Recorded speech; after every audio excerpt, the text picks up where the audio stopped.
dentro dessa ideia de ressignificar o que a esquerda está fazendo para ser uma alternativa, para conseguir disputar esse processo e não perder as oportunidades, uma das coisas que eu tenho visto, que eu tenho pensado e discutido com bastante gente, é onde a esquerda está. Porque, no fim das contas, o que a gente vê é que a política dos extremos sendo disputada por Bolsonaro da vida, ela tem um enraizamento, né? O tempo inteiro, essa pauta positiva, ou a pauta negativa mesmo, está sendo elaborada nas igrejas neopentecostais na periferia, em uma circulação de pensamento conservador e antidemocrático, totalitário muitas vezes, e que onde a esquerda não está. Então, o que você pensa disso, do fenômeno Bolsonaro? Porque ele também é muito tido como, não necessariamente como uma pessoa que tem essa base social, mas muitas vezes como o que ele é de fato, como inepto, como um cara, um machista, um homofóbico.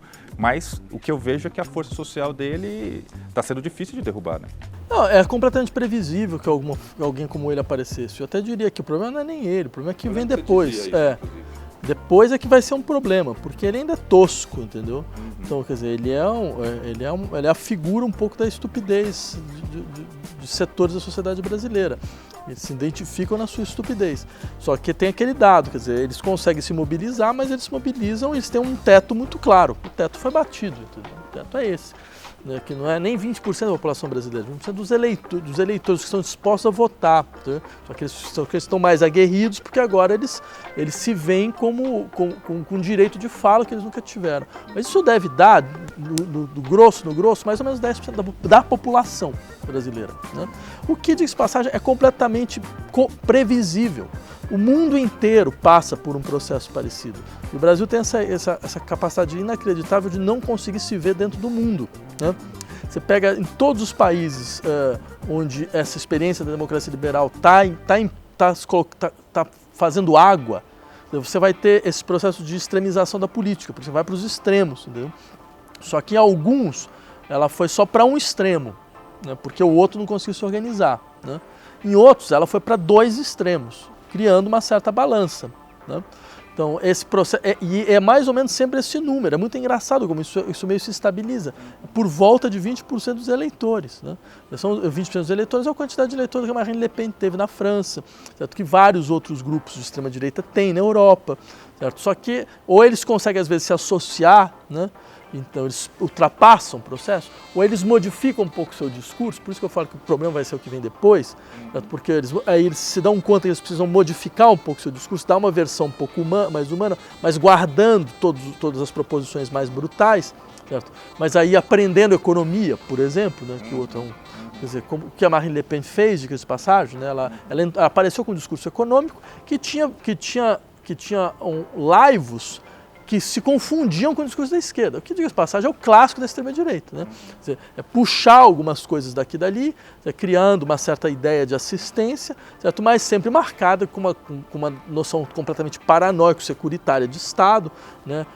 De Estado, de fronteira, de limite, toda essa parafernália paranoica que a gente conhece. Certo? Então, ou seja, isto vai acontecer, a chance disso acontecer no Brasil é enorme, né? Num segundo momento. Né? Então, ou seja, essa mobilização desse momento não vai sumir,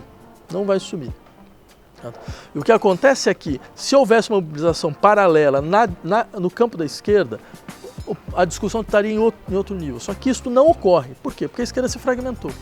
Mas fragmentou assim, você tem um setor amedrontado que correu para os braços do lulismo, ou de qualquer coisa que possa, à sua maneira, ainda ressoar isto, né? Sem nenhuma questão a respeito de, afinal de contas, se esse modelo dá ou não ainda alguma coisa, né? Sem nunca ter feito uma autocrítica a respeito desse processo, né? Sem nunca ter se colocado, quer dizer, usado muito o discurso persecutório do não, mas veja, nada disso ocorreu, na verdade era uma persecução contra o governo mais popular da história do Brasil, que não é exatamente verdade, né? O governo cai pelas suas fraquezas, né? Quer dizer, ele cai pelos seus equívocos, né? Ele cai pela desmobilização produzida pelos seus próprios equívocos, que, diga-se de passagem, ainda se produz muito nesse campo. E você tem outro campo que se pulveriza radicalmente. Então você vai ter a consolidação de certas pautas monotemáticas, né?